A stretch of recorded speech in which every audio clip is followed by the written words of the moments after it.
Court-circuit et carte mère brûlée. MOSFET carbonisé et piste PCB complètement brûlée. Voilà le programme pour la réparation de ce laptop gaming HP Omen. Passons au démontage. Première inspection visuelle, un condensateur visiblement brûlé. Je vais commencer par le retirer, nettoyer puis vérifier sa bobine au multimètre. Vous pouvez voir un court-circuit sur ce rail, avec une résistance proche de 1 ohm. Démontage et inspection de l'autre côté.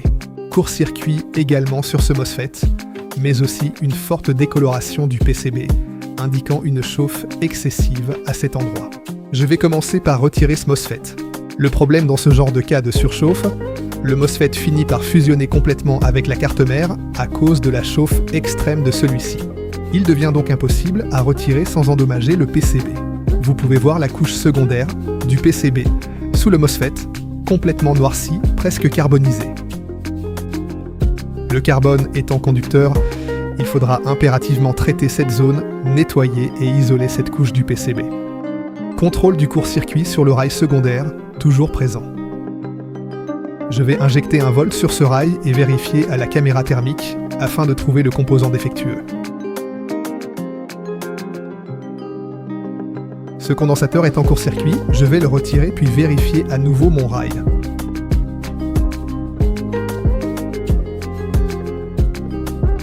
Problème réglé, plus de court-circuit.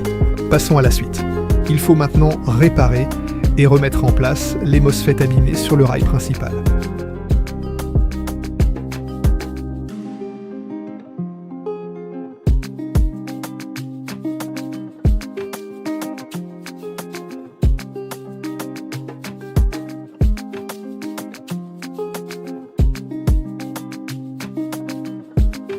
Passons au test.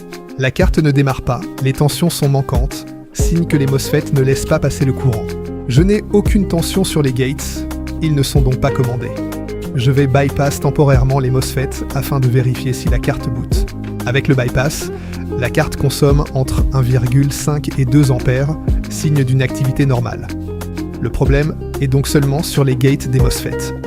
Après quelques recherches sur les schémas et quelques mesures sur le contrôleur de charge responsable de la commande des MOSFET, je finis par trouver un second MOSFET qui n'est plus connecté au rail principal et qui est responsable du feedback et donc de la commande des gates.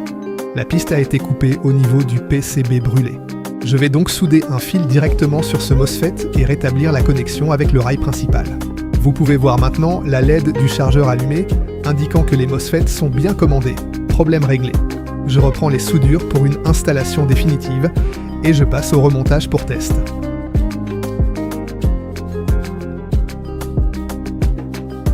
Et voilà ce laptop gaming qui reprend vie.